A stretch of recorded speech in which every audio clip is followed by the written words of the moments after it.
Assalamualaikum warahmatullahi wabarakatuh. Waalaikumsalam. Waalaikumsalam warahmatullahi wabarakatuh. Ya, gimana kabarnya teman-teman? Baik. Baik ya. Ya tetap patuhi protokol kesehatan ya. Jangan main-main dulu, jangan keluar-keluar dulu kalau nggak penting. Gitu. Iya, hari ini kita belajar materi terakhir di semester genap ya. Jadi materinya peluang, setelah kemarin statistika, kan kita pelajari ini dalam materi peluang. Jadi yang pertama itu ada peluang empirik, yang kedua itu peluang teoretik, yang ketiga itu hubungan peluang empirik dengan teoretik. Sebelumnya ada yang udah pernah dengar belum? Apa sih peluang empirik atau peluang teoretik itu? Belum. Belum ya? Iya. Belum.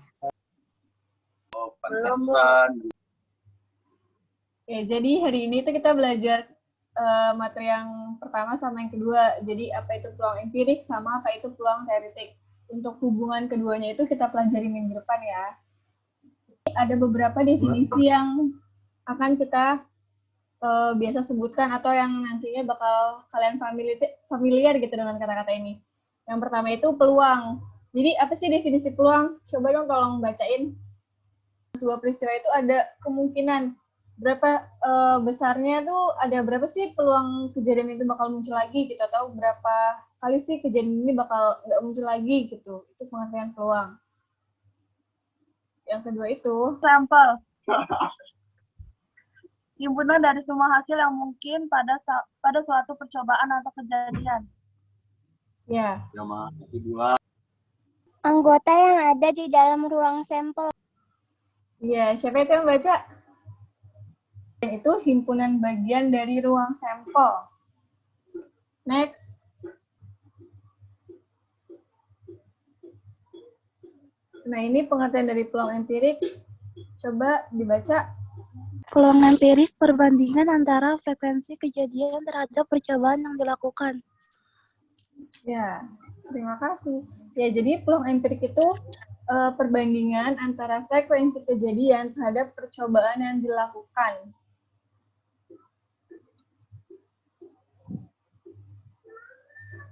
Nah, di sini peluang empirik itu disebut juga frekuensi relatif.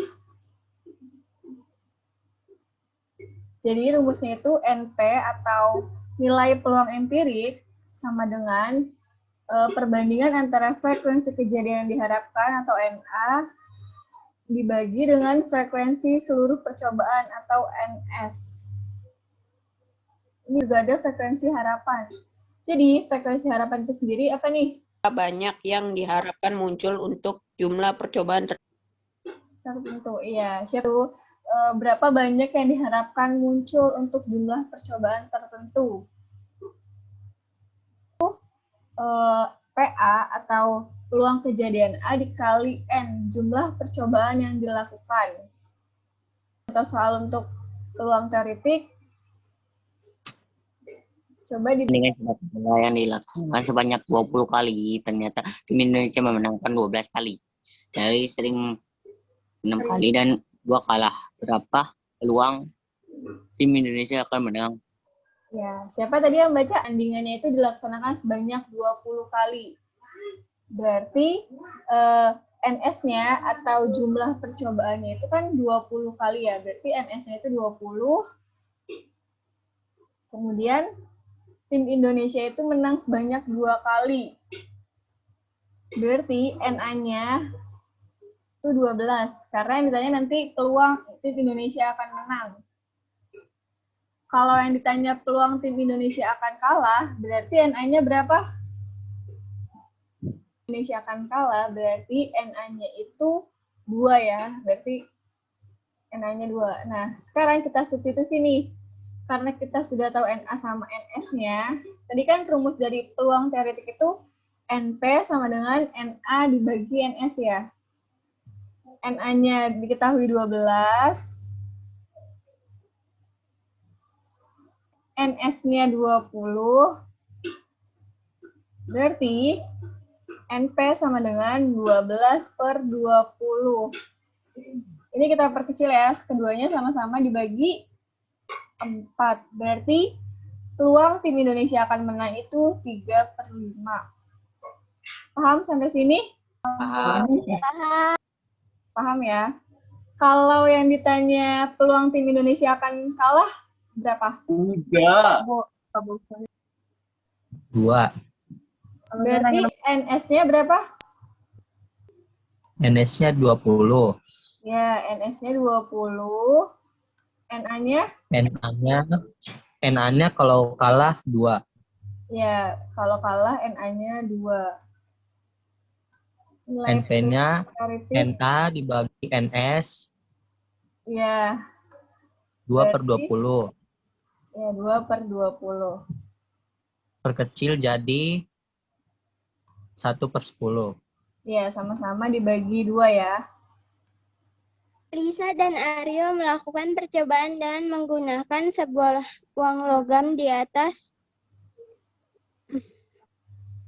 Mereka melempar sebuah uang logam secara bergantian sebanyak 60 kali. Kemudian mereka mencatat hasilnya sebagai berikut. Sebuah uang logam ya teman-teman, walaupun gambarnya 2, ini dia menunjukkan kalau satu uang logam itu ada 2 kemungkinan. Yang pertama itu ada gambar sama angka. Ini gambar, yang di sini angka. Jadi satu uang logam itu ada 2 kemungkinan hasil. Yang pertama itu gambar, yang kedua itu angka ya. Ini menghasilkan yang pertama itu angka. Angka itu keterangannya A, itu menghasilkan 32 kali. Sedangkan gambar itu 28 kali frekuensinya. Yang pertama itu disuruh menentukan peluang empirik munculnya angka. Yang kedua itu peluang empirik munculnya gambar. Laksanakan atau yang dilakukan itu sebanyak 60 kali ya. Berarti NS-nya itu 60. Lanjut. Banyak munculnya angka. Lihat di tabel ya teman-teman. Jadi banyak munculnya angka itu nih, 32. Yang ini 32. Peluang empirik munculnya angka itu 8/15.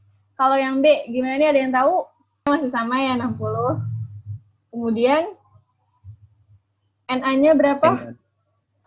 NA-nya 28. 28. Ya, NA-nya 28. NP sama dengan NA/6 NS. Ya, karena di sini udah jelas ya teman-teman, kalau banyaknya muncul gambar itu frekuensinya 28 diketahui dari tabel. Ya, berarti NP-nya NA/NS, berarti 28/60. 60. Angka. Paham ya? Gampang, jadi tinggal lihat nih, jumlah mereka ngelakuin percobaan itu berapa kali, berarti itu NS-nya, dan nanti NA-nya itu yang ditanya, yang ditanya, misalkan kayak gini, munculnya angka, berarti kita lihat di tabelnya, keterangan angka itu berapa banyak atau berapa kali munculnya gitu. Karena di sini angka di tabel frekuensinya 32, berarti NA-nya 32 gitu, untuk yang angka. Selanjutnya kita substitusi NP-nya, berarti rumusnya itu kan NA/NS. Kita substitusi NA-nya berapa, NS-nya berapa. Peluang teoritis itu perbandingan antara frekuensi kejadian yang diharapkan atau titik sampel terhadap frekuensi kejadian yang mungkin atau ruang sampel. Sama dengan peluang empirik, rumusnya itu NA/NS. Kalau misalkan NA di peluang teoritis itu frekuensi yang kejadian yang diharapkan, kalau NS itu frekuensi kejadian yang mungkin atau ruang sampel. Nah, nanti untuk beda. Jadi kalau sebuah koin itu yang mungkin itu adalah angka dan gambar. Yang mungkin muncul itu angka dan gambar.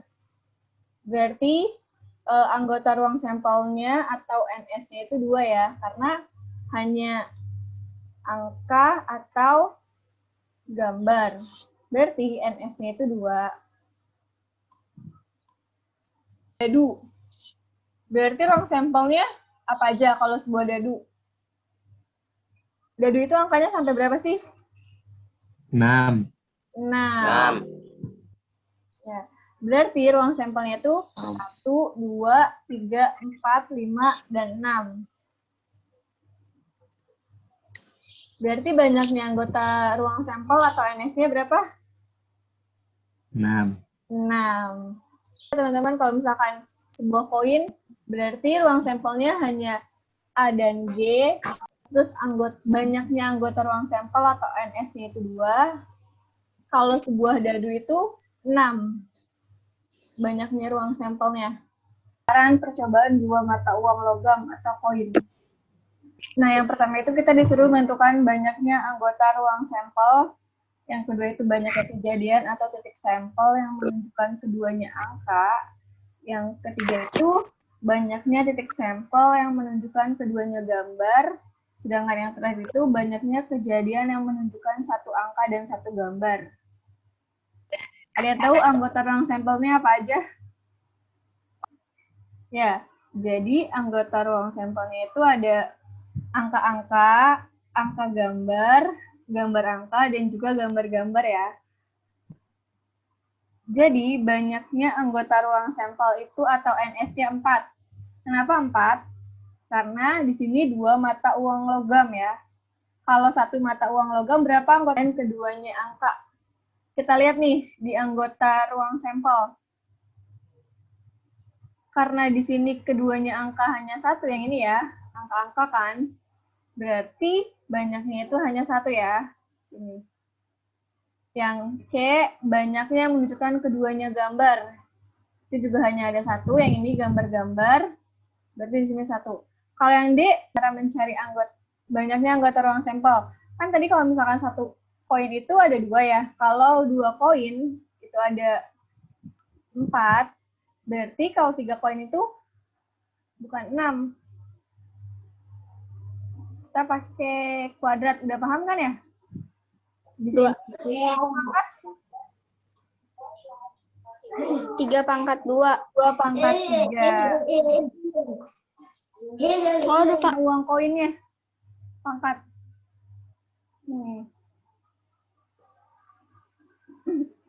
Berarti kalau 3 uang logam berapa? 2 pangkat 3? 8. 8. Gitu ya cara mencarinya. Nanti sama juga untuk yang dadu. 1 uang logam itu 2. Nah, yang pangkatnya ini nih, yang pangkatnya ini, itu banyaknya uang logam. Gitu. Ya kan? Nah, kalau di sini, kalau 2 mata uang logam, tadi munculnya itu angka-angka, berarti di sini nih, yang pertama ini kan koin 1 nih, yang kedua ini koin 2 dan 3. Karena di sini koin 2-nya sudah menghasilkan angka-angka, berarti kalau ditambah sama koin 1 yang angka ini, nih angka ini, berarti menghasilkan angka-angka-angka. Sedangkan ini berarti gambar angka-angka. Lihat tabel ininya sama sininya ya. Berarti yang angka gambar berarti angka-angka gambar. Terus gambar angka gambar dan seterusnya ya sampai gambar. Paham nggak ini cara substitusi tabel ini? Paham ya? Oh ya, paham Kak, ya. Ya. Ya. Berarti makanya banyaknya kejadiannya 3. ada 3. Apa aja? Ya. Yang sama yang ini. Ya. Tuh, 2 angka, 1 gambar. Ada 3. Iya nggak? 1 angka, 2 gambar. Iya Kak, ada 3. Oh ya, 3. Ya. Terus sama gambar-gambar angka. Ada yang mau ditanyain atau ada yang masih bingung? Berarti kalau dadu kan, kalau 1 itu 6, berarti kalau 2, 6 pangkat? 2, 6 kali 6. Iya, 36. 2. Iya, 36.